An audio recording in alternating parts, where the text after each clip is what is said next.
Então, pessoal, sejam bem-vindos a mais uma aula desse curso de Estatística e Probabilidade. E hoje nós vamos dar continuidade ao estudo da estatística inferencial com um tópico extremamente interessante, que são os testes de hipótese. Nesse caso, quando temos uma amostra, certo? Então, na aula de hoje nós vamos fazer uma introdução sobre o que são testes de hipótese. Vamos falar sobre os testes de hipótese para amostras com população de variância conhecida. Falaremos sobre testes de hipótese para amostra com variância desconhecida quando as amostras são grandes. E depois para amostras com população de variância desconhecida, mas amostras pequenas. Então, esse roteiro é bem parecido com aquele onde estudamos intervalos de confiança.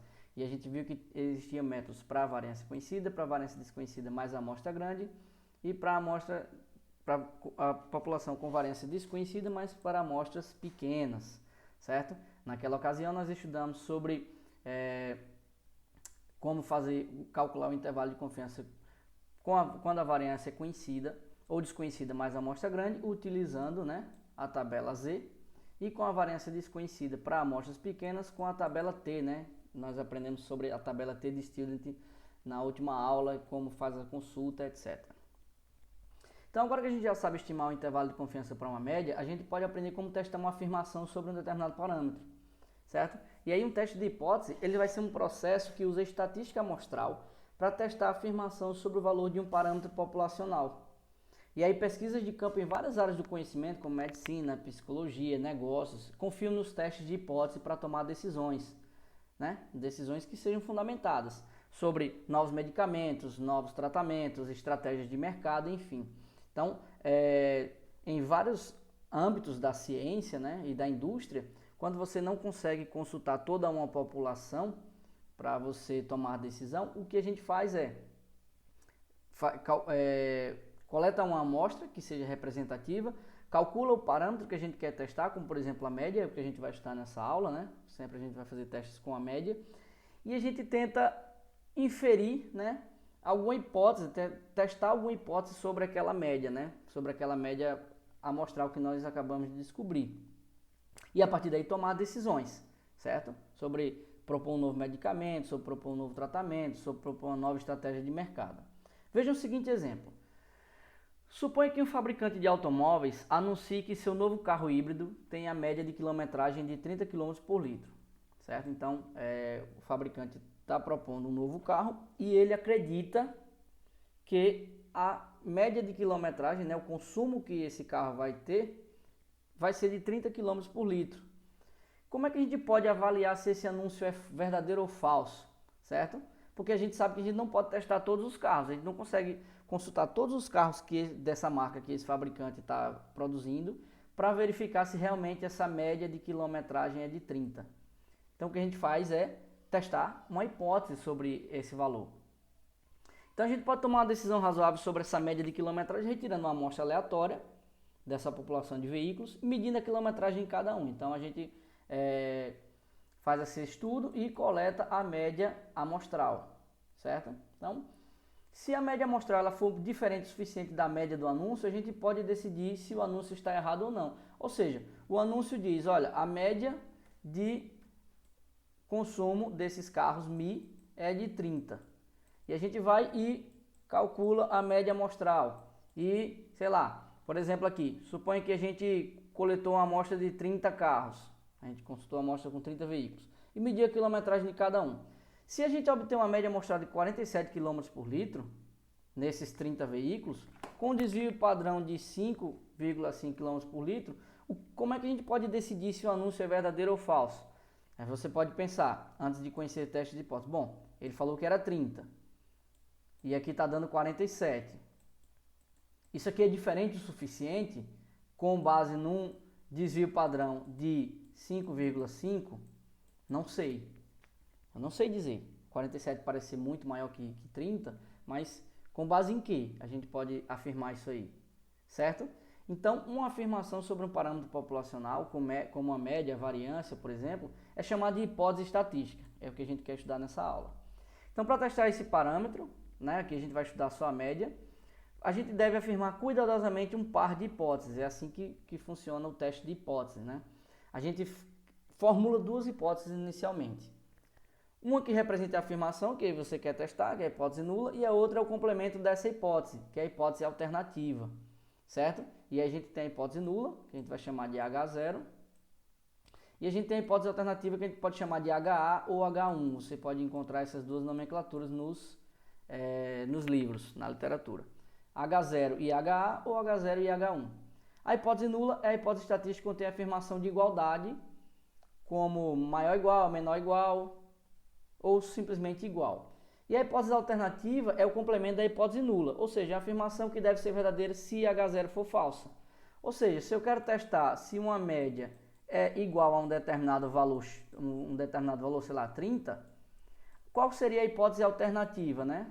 Se H0 é testar se um valor é igual a 30, a hipótese alternativa, HA ou H1, vai ter que ser o complemento disso. Ou seja, se não é 30, ele é o quê? Diferente de 30, maior ou menor, né? Então, essa hipótese vai ser o quê? O complemento dessa. Por quê? Porque se essa aqui for falsa, então a gente aceita que essa é a verdadeira. E vice-versa, certo? Se essa for verdadeira, então não temos que testar, né? A gente sabe que ela é verdadeira, então o complemento não é verdadeiro. Se eu estou testando que uma média é menor ou igual a um determinado valor 30, qual seria o complemento disso?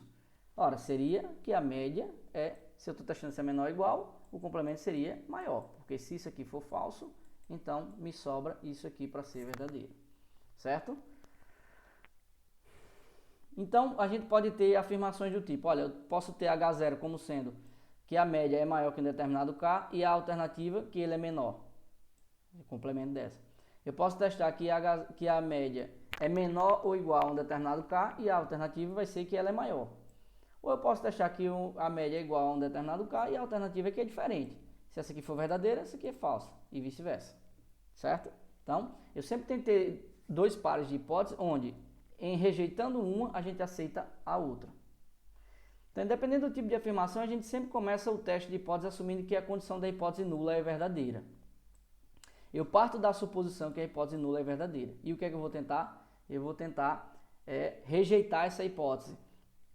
Se eu rejeito essa hipótese, é porque eu aceito a alternativa. Se eu não rejeito essa hipótese, então é provavelmente porque ela é verdadeira. Então, depois do teste de hipótese, a gente toma uma dessa decisão. Ou a gente rejeita a hipótese nula, ou a gente falha em rejeitar a hipótese nula, que na prática seria aceitar que ela é verdadeira, certo? Então, nessa decisão que a gente toma em rejeitar ou falhar em rejeitar a hipótese nula, a gente pode incorrer em dois tipos de erro. O erro do tipo 1, que é aquele onde a hipótese nula é rejeitada, mas ela era verdadeira. E o erro do tipo 2 é quando a gente não rejeita a hipótese nula, mas ela é falsa, certo? Então, erro do tipo 1. A gente rejeita a hipótese nula, mas a hipótese nula era a verdadeira, certo? Então, aqui H0 e HA. A gente rejeitou esse cara aqui, só que na prática ele era verdadeira. Então, a gente correu no erro do tipo 1. No erro do tipo 2, a gente não rejeita a hipótese nula, mas na verdade ela era falsa. Então, erro do tipo 2. Então, você rejeitará a hipótese nula quando a estatística amostrada da distribuição de amostragem é incomum, ou seja, não é compatível com a hipótese. A gente vai já ver como é que a gente faz para chegar nessa conclusão de rejeitar ou não. E aí, pelo fato de haver uma variação de amostra para amostra, sempre há a possibilidade de que a gente incorra um desses erros, ou seja, rejeitar a hipótese quando ela era verdadeira, a hipótese nula, ou então incorrer no erro do tipo 2, né? Então, assim, embora a hipótese nula seja verdadeira, sua estatística amostragem está determinada a ser um evento incomum na distribuição da amostragem. E aí a gente incorre nesse tipo de erro. E a gente pode diminuir a probabilidade de cometer esse erro diminuindo o nível de significância do teste. A gente diminui a probabilidade do erro, mas a gente também diminui a significância do teste, o que você vai ter aí um balanço, né? Eu quero um nível de significância maior ou menor, certo? Então, o nível de significância de um teste de hipótese é a probabilidade máxima permissível para cometer um erro do tipo 1. E a gente chama esse nível de significância de alfa, certo? Qual a significância do teste?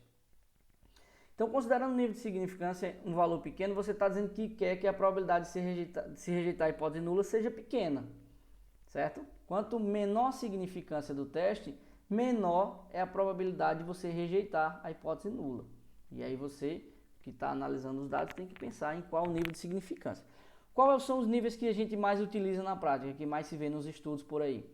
alfa com 0,10, 0,5 e 0,1, 001, né? 10%, 5% ou 1%, certo? E aí a gente tem, né, são as probabilidades que a gente mais utiliza para o nível de significância do teste, certo? Assim como a gente viu na aula passada, né, quando a gente ia calcular o intervalo de confiança, a gente geralmente usava esses caras, né? 90% de confiança para o intervalo, 95% de confiança, 99%. Eram os valores que a gente acabava usando mais, né? Então o alfa, né, vai ser 1 menos a confiança do teste, né? Então se a gente usa 90% de confiança, é porque a gente usa alfa 10%, nível de significância. Se a gente usa 95%, então alfa vai ser 0,5. Se a gente usa 99%, então alfa é 0,01. Então são esses valores que a gente acaba utilizando na prática. Então, depois que a gente afirma as hipóteses nula e alternativa e a gente especifica o nível de significância do teste, o próximo passo é obter uma amostra aleatória da população e calcular a estatística que a gente quer utilizar, né? Como a média e o desvio padrão. E aí a estatística que é comparada com o parâmetro na hipótese nula é chamada de estatística do teste. E aí o tipo de teste usado e a distribuição de amostragem são baseados na estatística do teste. Por exemplo, se a gente quer testar a média de uma população, a estatística utilizada vai ser, né, x barra, que é a média amostral. Certo? Então, pessoal, qual é o procedimento padrão, independente se a amostra é pequena, grande, se a variância é conhecida ou não, para realizar um teste de hipótese? Bom, o procedimento é esse. Primeira coisa é definir as hipóteses nula e alternativa. Segundo, a gente vai especificar o nível de significância alfa. Depois a gente vai levantar a amostra de tamanho n e vai estimar o parâmetro de interesse. Aqui a gente vai trabalhar com a média, x barra. Depois a gente vai definir a estatística do teste, que a gente vai utilizar, dependendo de como é que está a nossa população, e a gente calcula essa estatística. Depois a gente vai encontrar as regiões de rejeição de H0 e de não rejeição de H0, né? Não rejeição e de rejeição. E aí a gente toma a decisão. Se a estatística do teste pertence à região de não rejeição, então não rejeite. Se a estatística do teste pertence à região crítica ou região de rejeição, então a gente tem que rejeitar H0. Certo? Então esse é o procedimento padrão, independente do tipo de população e do tipo de, né, o tamanho da amostra que a gente tem. Defina as hipóteses nula e alternativa, especifique o nível de significância, levante a amostra tamanho n, defina a estatística do teste. E eu não vou mostrar essa estatística agora porque isso depende do tipo de população e do tamanho da amostra que a gente tem. E aí a gente calcula essa estatística. Depois a gente encontra as regiões de rejeição e de não rejeição para H0 e a gente toma a decisão. Se a estatística do teste estiver na região de não rejeição, não rejeite. Se está na região crítica, então rejeite H0. Então vamos aprender como é que a gente calcula isso aí dependendo da amostra, né? Se é a amostra com a variância conhecida, né? A população tem a variância conhecida.